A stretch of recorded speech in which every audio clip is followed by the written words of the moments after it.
ان کی جان نہیں چھوٹے گی. یہ وقتی طور پر 2 قدم تحریک انصاف کو KPK میں پیچھے بھی ہٹنا پڑے مسئلہ نہیں. اب دیکھیں بہت سے لوگ جو عمران خان کا اس پہ موقف ہے پریس کانفرنس کر چکے ہیں, وفاداری بدل چکے ہیں. اگر وہ دوبارہ ایک ورکر کے طور پر آنا چاہیں تو انہیں ایک پریس کانفرنس کر کے تمام حقائق عوام کے سامنے رکھ کے حقیقت بتا کے معافی مانگ کے دوبارہ ایک ورکر کے طور پر پارٹی میں آ سکتے ہیں, چاہے وہ پرویز خٹک ہو, محمود خان ہو, اسد عمر ہو, علی زیدی ہو, کوئی بھی ہو. باقی جو ان کے کیسز دیکھیں آزاد کشمیر میں اگر آپ کو بتاؤں وہاں منحرف جتنے لوٹے تھے وہ سارے کے سارے واپس تحریک انصاف میں آنا چاہتے ہیں. تو تحریک انصاف انہیں لے گی یا نہیں لے گی, طریقہ کار وہ اس کا بنانا پڑے گا, پالیسی انہیں مکمل, کیونکہ یہ وہ لوگ تھے جو مشکلات میں تحریک انصاف کو چھوڑ کے گئے. تو آنے کا راستہ صرف ایک ورکر کے طور پر ہے. جماعت میں اب آپ عہدوں کی طرف سے سوچ بھی نہیں سکتے, کیونکہ وہ لوگ جو جنہوں نے قربانیاں دیں وہ پہلے سے تیار ہیں, انہی کا حق بنتا ہے. جو لوٹے ہو رہے ہیں ان کا تو سوشل بائیکاٹ بھی شروع ہو چکا ہے.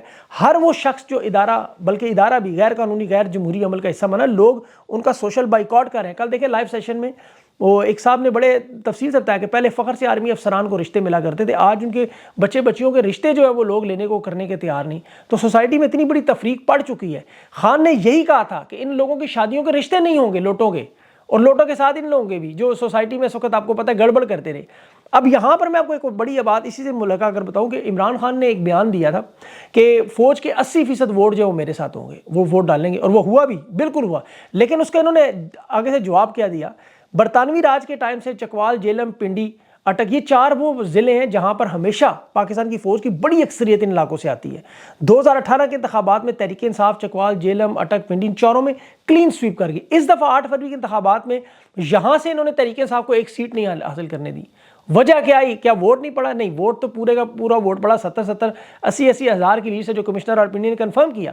لیکن عمران خان کی بات تو درست نکلی, 80% ووٹ یہاں سے پڑا. لیکن ان لوگوں نے یقینی بنایا کہ ان علاقوں سے عمران خان کوئی نشست نہ جیت سکے, تاکہ بتا سکے کہ ہمارے یہاں تو مقبول نہیں ہے. کمشنر پنڈی کے بیان کو سامنے رکھ کے قاضی فائز اگر جمہوریت پہ تھوڑا سا اعتبار کرتا ہے قانون کی حکمرانی پہ, تو وہ صرف ان سیٹوں کے فارم 45 سامنے لے آئے, سارے کا سارا نتیجہ الیکشن کا آپ کے سامنے آ جائے گا. اب آل شریف کی دیکھیں دھاندلی ہے, اور جو پرنٹنگ پریس کا معاملہ ہے بیلٹ پیپر چھاپنے کا, وہ بھی سارے کا سارا پاکستان کی عوام کا قصور ہے. آپ نے اتنا ووٹ ڈال دیا کہ 10 دن ہو گئے پرنٹنگ پریس ہی نہیں رک رہے, ووٹوں کا فرق ہی نہیں پورا ہو رہا. اب کیا کرے عوام نے تو اپنا کام کر دیا.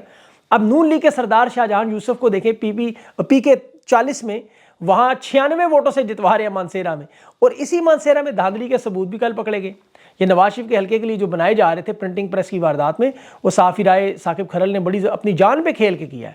آپ یقین کریں آل شریف کے گڑھ میں رائل پارک لکشمی چوک کے پرنٹنگ پریس, اور پھر جہاں سے مانسیرا اور لاہور کے لیے بیلٹ پیپر چھاپنے, یہ پرنٹنگ پریس شریف خاندان کے اپنے خاص رشتہ دار کے, ان کے رہنما احسان صاحب, ان کے پرنٹنگ پریس ہے. اور یہاں صرف یہ ایک پرنٹنگ پریس نہیں ہے, یاد رکھیں NA119, NA130 ہے, NA115 مانسیرا ہے.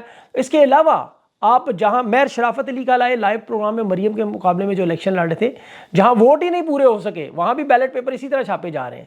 شہباز شریف کے حلقوں میں یہی سچویشن, اور سب سے بڑھ کر کراچی میں واردات ہے. اور ابھی میں آپ کو تفصیل بتاؤں تو حساس اداروں کے لوگ ثبوت اب پہنچا رہے ہیں.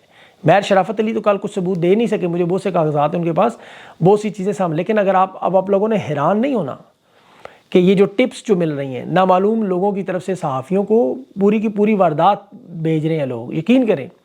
ایک دن خود سائر رائے ثاقب آپ کو بتائے گا کون تھا اس کے پیچھے, اصل گھر کا بھیدی. لیکن میں آپ کو بتاؤں یہ اس وقت اقتدار کی وہ لڑائی چل رہی ہے. پنجاب کی وزارت اعلیٰ شریف خاندان میں ایک عرصے سے ان کے درمیان پرابلمز تھے. آصف زرداری اپنے بیٹے کو, آپ کو پتہ وزیر اعظم دیکھنا چاہتا ہے, نواز شریف اپنی بیٹی کو, اور حمزہ شہباز اپنے اس کو شہزادے کو. اب مریم نواز بیچ میں آ گئی اور پکی پکائی دیگ ان کے ہاتھ سے جا رہی ہے. حمزہ شہباز کو لگتا ہے کہ میرے باپ نے, میرے خاندان نے قربانیاں دی, نواز شریف کا خاندان تو ہمیشہ بھاگ جاتا تھا, یہاں ہم لوگ قربانیاں دیتے رہے. شہباز شریف نے, آپ کو پتہ ہے, پھر جنرل باجوہ کے ساتھ اور جنرل فیض کے ساتھ مل کے نواز شریف کو جیل سے بھی نکلوایا, ڈیل بھی دلوائی اور لندن بھی بھجوایا. یہ شہباز شریف تھا سب کچھ کرنے والا. اب یہ سمجھتے ہیں کہ پنجاب کی وزارت اعلیٰ ان کا حق ہے, یہ اس کے مستحق ہے. اور پچھلی دفعہ بھی انہوں نے وزارت اعلیٰ سنگھا کے صرف اس بیچارے کو پیچھے کر لی. تو اب وزارت اعلیٰ کے لیے نواز شریف اس کی بیٹی سیاست کے منظر عام سے یہ نکالنا چاہتے ہیں, اس کے علاوہ ان کے پاس کوئی حل نہیں. اب ان کی 2 نمبر وارداتوں کو دنیا کے سامنے رکھنے کے لیے حمزہ شہباز نے پرنٹنگ پریس نامعلوم ذریعے سے, اور یہ حمزہ شہباز کبھی مریم نواز کو یاد رکھے پنجاب میں وزارت اعلیٰ کرنے نہیں دے گا. اب مریم نواز اس کا جوابی کارروائی کیا کر رہی ہے, اس نے کیا جوابی وار کیا جو شہباز شریف سے وہ وزارت عظمیٰ چھیننے کے لیے نواز شریف کو دوبارہ میدان میں لانے کے لیے دباؤ ڈال رہے ہیں. اور نواز شریف بیٹی کے ہاتھوں مجبور ہے. بھائی اور بھتیجے کی سازشوں کا جواب اس نے بھی یہ دیا, میں پھر ٹھیک ہے ان کی دکھتی راہ دبا دوں گا, اور وہ یہی ہے. نواز شریف آپ کو ہو سکتا ہے پریس کانفرنس کرتا وہ بھی نظر آئے کہ ملک میں وسیع مفاد میں دوبارہ وزارت عظمیٰ کے امیدوار کے لیے اپنا نام پیش کر رہا ہوں۔ اور ابھی انہوں نے سعودی عرب سے بات کرنے کی کوشش کی کہ یہ ایک بیچ میں میڈیٹر بنے، انہوں نے انکار کر دیا کہ طاقتور لوگوں سے گارنٹی لیں تاکہ ہماری حکومت نہ گرائیں، دھاندلی کے معاملات نہ شروع کریں، اور نواز شریف کو بھی 18 مہینے حکومت کرنے دے کر تیار ہوا۔ اب سعودی سفارت خانے نے اس ملاقات کی جو انہوں نے خبر اڑائی تردید کر دی، انہوں نے کہا ہماری کوئی ملاقات نہیں، ہم اس پہ تیار ہی نہیں ہیں۔ اب سعودی عرب نہیں، صرف باقی ممالک بھی اس وقت پاکستان کی جو آپ کو پتہ ہے انٹیلیجنس رپورٹ اکٹھی کرتے ہیں، انہیں پتہ ہے کہ عوام نے کس طرح کیا مینڈیٹ دیا اور کیا واردات ان کے ساتھ، دنیا کا کوئی ملک اس غیر قانونی، غیر جمہوری، غیر آئینی عمل میں ان کے ساتھ کھڑا ہونے کو تیار نہیں۔ اور شہباز شریف کی حکومت میں آپ کو بتاؤں بیرونی جتنے بھی سربراہ تھے 16 مہینے پی ڈی ایم کی، کوئی آپ کو نظر نہیں آیا۔ اسی طرح انہوں نے 2 نمبر جو حکومت بنائی، اس میں آپ کو کوئی بندہ نظر نہیں آئے گا پاکستان کا دورہ، خارجہ پالیسی میں ان تنہائیوں میں پاکستان کو بھیجے کہ آپ تصور بھی نہیں کر سکتے۔ اور اس کے ساتھ ساتھ ابھی جو دھاندلی کا معاملہ ہے اس میں کمشنر پنڈی تو بھی صرف بارش کا پہلا قطرہ ہے، دھاندلی کے ثبوت اس نے بھی پیش کرنے تھے، انہوں نے اغوا کر لی اس کے خاندان کو، اس کے قریبی دوستوں کو، اس کے دفاتر کو، اور تمام بیوروکریٹس پر اتنا دباؤ انہوں نے ڈالا ہوا ہے، اس کے باوجود بیوروکریسی سمیت حساس اداروں کے گمنام نامعلوم افسران میدان میں آ چکے ہیں۔ یہ میں آپ کو بڑی پکی خبر دے رہا ہوں کہ ان دھاندلیوں کے تمام ثبوت ان لوگوں کے پاس موجود ہیں اور یہ لوگ سامنے آئیں گے۔ ابھی کمشنر کے ساتھ جو انہوں نے کیا یہ اسی لیے کیا تھا کہ جو ثبوت لوگوں کے پاس ہیں وہ نہ آئیں، لیکن اب آپ کو پتہ یہ ذرائع سے یوٹیوب پر گمنام چینلز بن کر بھی یہ ثبوت سامنے آئیں گے، کیونکہ اس میں بڑے بڑے نام ہیں، تصاویر ہیں، ویڈیوز ہیں۔ وہ جس طرح نون لیگ کو الیکشن جتوایا گیا، دھاندلی نہیں ہے صرف، خاص طور پر کراچی کے معاملات ہیں، اور کس طرح یہ صرف ڈبے اور مورے نہیں اٹھائی گئیں یا پرنٹنگ پریس نہیں چلائے گئے، کس طرح بیٹھ کے باقاعدہ میٹنگز ہوئیں، ویڈیوز اور آڈیوز آئیں گی۔ اور یہ بہت سارے لوگ آپ کو پتہ ہے اپنی جان پر کھیل کے رسک لے رہے ہیں، کیونکہ ان کے سامنے ڈاکٹر رضوان ہے، مقصود چپڑاسی ہے، اور وزیر آباد میں جو پولیس افسر تھا خان پہ قاتلانہ حملے کا مدعی انویسٹیگیشن افسر، ان سب لوگوں نے راستے سے ہٹا دیا۔ تو انہیں لوگوں کو پتہ ہے اچانک ہارٹ اٹیک بھی ہونے شروع ہوتے ہیں، حادثات بھی ہوتے ہیں، اور پھر نہ کچھ ہو سکے تو پاگل پن بنا دیں۔ ابھی راولپنڈی کے کمشنر نے سچ بولا، انہوں نے کہا جس کا ذہنی توازن خراب ہے۔ کانسٹیبل شاید جج جس طرح سچ بولتا رہا، انہوں نے اس کا بھی ذہنی توازن خراب رکھا۔ نواز شریف کو جب وزارت عظمیٰ اب نہیں مل رہی تھی تو اس کا بھی ذہنی توازن خراب ہوا، لیکن 6 سال بعد اگر خاور مانیکا آ جائے، اون چودھری گواہی دینے آ جائے، تحریک انصاف کے جبری پریس کانفرنس کرے، تو ان لوگوں کے ضمیر جاگ جاتے ہیں۔ اب کمشنر راولپنڈی کا انہوں نے ابھی تک وہ امریکہ کا ویزا بار بار دکھا رہے ہیں کہ یہ جی 13 فروری کو ویزا لگا ہوتا ہے، انہیں یہ نہیں پتا جاہلوں کو کہ ویزا اپلائی کرنے میں کوئی 1-2 دن میں تو انہوں نے دینا نہیں تھا، اس کا پورا ایک پروسیس ہے، اس نے بھاگنا تھا۔ تو وہ امریکہ میں بیٹھ کے پریس کانفرنس کرتا، اس نے پاکستان میں پنڈی میں کھڑے ہو کے کرنی تھی، تقریباً وہ تمام اداروں سے 2 کلومیٹر دور۔ یہ بڑا اہم معاملہ تھا۔ عدلیہ کے معاملات کی بات کروں، 87 کے قریب جو کیسز ہیں دھاندلی کے، جتنی بھی نشستیں چھنی ہیں وہ معاملات اب شروع ہونے جا رہے ہیں۔ سپریم کورٹ پہ قاضی فائز نے آج الیکشن کا عدم کرنے کی جو پٹیشن تھی، اچھا یہ پٹیشن آپ کو مزے کی بتاؤ کس نے دائر کی، یہ بندہ بھی سابق فوجی افسر نکلا، محمد خالد صاحب یہ پٹیشن لے کر آئے، اب وہ پٹیشن واپس لینا چاہتے ہیں، کالعدم نہیں قرار دینا۔ اب قاضی کہتے نہیں جی آپ پٹیشن لے کر آئے، بندے کو بھی لے کر آئے، الیکشن کالعدم کروانا ہے یا نہیں کروانا، میں پٹیشن سنوں گا۔ کمشنر پنڈی کے بیان کے بعد ججز کی آفیشیل میٹنگ تو نہیں ہوئی، لیکن ان آفیشیل میٹنگ میں سو موٹو ایکشن پر انہوں نے قاضی صاحب کو، جس نے رد کر دیا کہ نہیں میں اس کو سو موٹو ایکشن نہیں لوں گا، یہ قاضی صاحب جمہوریت کے لیے ایک بہت بڑا خطرہ بنے ہوئے ہیں۔ اور یہ سب سے بڑا اہم پیغام دیکھیں میں پاکستان کی قوم کو دینا چاہتا ہوں، جو کل میں نے ان سے بات چیت بھی کی، دیکھیں لوگوں کا شکریہ لائیو سیشن میں اپنی آپ کی رائے پہنچائیں، آپ کو درخواست کی ووٹ ڈالنے کی، پھر فارم 45 کی اپنا ووٹ محفوظ کرنے کی، دل کی اتھاں گہرائیوں سے خراج عقیدت، باخدا ایک زندہ قوم ہونے کا ثبوت آپ نے پیش کیا، اس میں کوئی شک نہیں، پاکستان کی قوم نے اپنے ہاتھ سے یہ تحریک لکھی ہے جو آئندہ آنے والی نسلیں پڑھا کریں گی، اور اسے کوئی 12 جماعت پاس مطالعہ پاکستان میں زبردستی اب نہیں شامل کروا سکتا۔ آپ کو آج غدار اور وفادار کا فرق نہیں سمجھا سکتا۔ یہ آنے والے وقتوں میں آپ دیکھیں گے یونیورسٹیوں میں ریسرچ ہوں گی، اس پہ پی ایچ ڈی ہوگی کہ ایک شخص عمران خان نے 24 کروڑ کی عوام کو کیسے قوم بنایا۔ 50 سال بعد ہم تو نہیں ہوں گے، لیکن آنے والی نسلیں 2024 کو اسی طرح یاد رکھیں گی جس طرح ہم لوگ 1971 کو اور 47 کو یاد رکھتے ہیں۔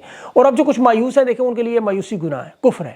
یہ بڑا طویل سفر ہے، میں نے بارہا کہا یہ ہم جیت اور ہار کے لیے نہیں، صرف لڑنے کے لیے آئے، نتیجے کے لیے نہیں آئے، اس سفر کا مسافر بننے کے لیے آئے۔ یہ ہفتوں مہینوں کا کھیل نہیں ہے، اس میں اختتام انشاءاللہ منزل پر ہے۔ آپ کے پاؤں میں کتنے ہی چھالے پڑ جائیں، آپ کے دل کے کونے میں جو ایک چھوٹی سی چنگاری بھی بھڑک رہی ہوگی، وہ تپش ہمیں بار بار یقین دلائے گی اور اللہ ہمارا امتحان لے رہا ہے، انشاءاللہ ہم اس میں سرخرو ہو گئے۔ دماغ آپ کو کہے گا معاملہ تو ختم ہو گیا، الیکشن ختم ہو گئے، وہ آخری گیند کی لڑائی کب ہے؟ یہ سیارات تو ختم ہی نہیں، لیکن دیکھیں یہ سیارات ختم ہو چکی ہے۔ اب جو آپ کو نظر آ رہا ہے یہ دھند ہے، وہ کالی سیارات ختم ہو چکی ہے، یہ جو کچھ آپ دیکھ رہے ہیں دھند ہے، اور اسے انشاءاللہ سورج کی کرنیں اس کی تپش ختم کرے گی، اس کی حدت ختم کرے گی۔ میرا یہ ایمان بن چکا ہے اللہ سے. میں نے تو آپ کو بارہا کہا جس دن آپ کو مرشد آپ کو کہے میں مایوس ہو گوں آپ بھی ہتھیار ڈال دیجیے گا, ورنہ یہ لڑائی اس وقت تک چلے گی جب تک انشاءاللہ امیر غریب کے لیے قانون برابر نہیں ہوگا, عوام کو ان کو چھینا ہوا حق نہیں ملے گا. اس وقت تک ہم سب لوگ سفر میں رہیں گے, پرامن انداز میں جدوجہد چلتی رہے گی.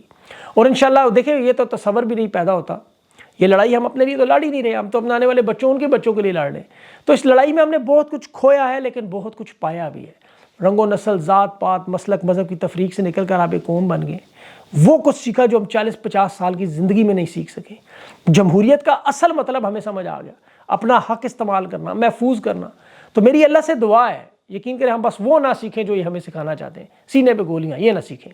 12 جماعت پاس سے بھی درخواست ہے کہ اللہ سے دعا ہے اللہ اس عوام کو یہ نہ سکھائے, کیونکہ یہ سیکھ گئے تو پھر معاملہ جو ہے پتلونوں تک نہیں رہے گا. یہ پاکستان کی قوم تو دیکھیں دماغی طور پر اتنی مضبوط, 13 سال سے میڈیا کی منافقت برداشت کرتی رہی. دیکھ لیں ابھی آج ایک ہفتہ میڈیا سیدھا ہوا تو باقی سارے پاگل پن پر آ گئے, مریم اور اورنگزیب سارے اتارنے کی باتیں کرنے لگی. تو یہ اللہ تعالیٰ نے ہدایت دے, بس آپ پیشنس کے ساتھ, صبر کے ساتھ, استقامت کے ساتھ یہ لڑائی لڑتے رہیں. انشاءاللہ دیر ہے سویر ہے لیکن یہ آپ کا انشاءاللہ معاملہ اللہ بالکل اس کو سیدھا کرے گا. اور اپنا خاص خیال رکھیں. مجھے اجازت دیں. اللہ حافظ.